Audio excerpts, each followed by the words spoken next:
রাশিদ পলাশ অবশ্যই আমার বন্ধু না। আমার নাম নিয়ে অনেকবার উনি তাদের কাছ থেকে টাকা নিয়েছেন, ওয়ারেজ আমি আমার নিজের পেমেন্টই এখনো পুরোটা পাইনি। আমাকে যে গল্প শুনিয়েছে সেই গল্প অনুযায়ী কাজ করে নাই। আমার নিজের ছবিতে আইটেম গান করতে গেলে আমি নাকি এক্সট্রা পেমেন্ট চাচ্ছি।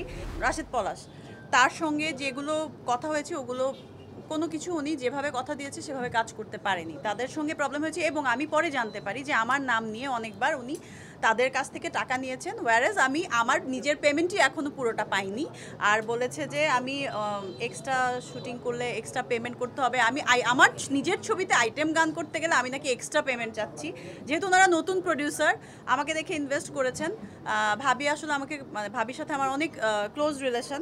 তো ভাবি বললো যে আমরা আমেরিকা থাকি বাট অনেক পছন্দ করি, অনেক ভালো লাগে, অনেক শিক্ষিত স্মার্ট নায়িকা, বাট এই পলাশের সঙ্গে এগুলো শুনে আমরা আসলে খুব আহত। পরে তোমার সঙ্গে কথা বলে এবং এখানে যে আজ ইন্টারন্যাশনালের যে সিইও আয়েশা সিদ্দিকী এবং শাহাদাত হোসেন লিটন ভাই, ওনাদের সঙ্গে টাকা পয়সা নিয়ে পলাশের সঙ্গে অনেকবার যা আমার কথা বলে আসছে নিউজে, ওনাদের সঙ্গেই হয়েছে এইসব অনেক কিছু। এবং লাস্ট পর্যন্ত ডিস্ট্রিবিউশনের জন্য, প্রমোশনের জন্য যে টাকা পয়সা নিয়েছেন সেগুলোতেও ঝামেলা করেছে, শ্যুট ঠিক মতো করেননি আসলে। এবং ওনাদেরকে টেকনিশিয়ানের তরফ থেকে এবং আর্টিস্ট যারা আছেন ওনারা ফোন করে করে বারবার বলছেন যে আমরা আপনাদের প্রোডাকশনে কাজ করেছি বাট টাকা পয়সা পাইনি।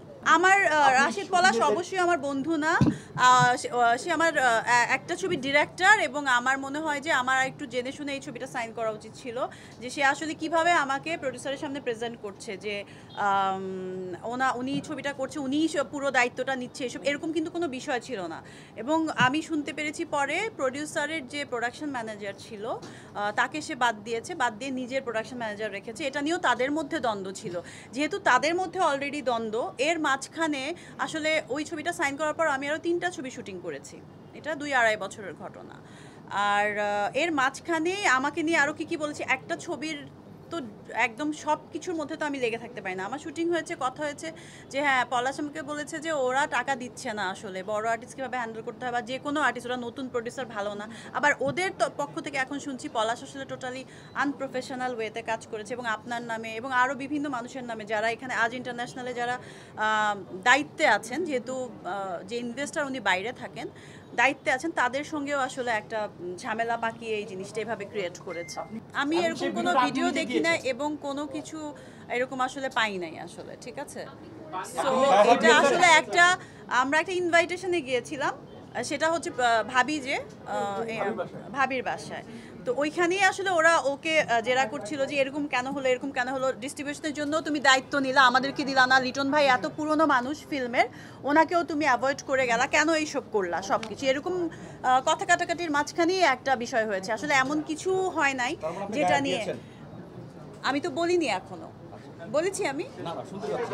এবং আমার ডেটস অনেক দিন ডেটস নিয়ে ওই ডেটগুলো ইউজ করেন নাই।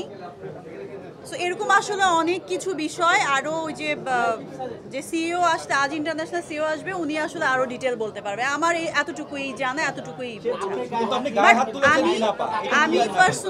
আমি পার্সোনালি আপসেট এটা নিয়ে যে ও ছবিতে একটা যে স্টোরিটা ছিল, সবাই দেখেছেন ইতিমধ্যে ছবিটা, হয়তোবা স্টোরি এভাবে প্রেজেন্ট করে নাই। যে গল্পটা ছিল, গল্পটা নষ্ট, আমাকে যে গল্প শুনিয়েছে সেই গল্প অনুযায়ী কাজ করে নাই, এটা সত্যতা আছে।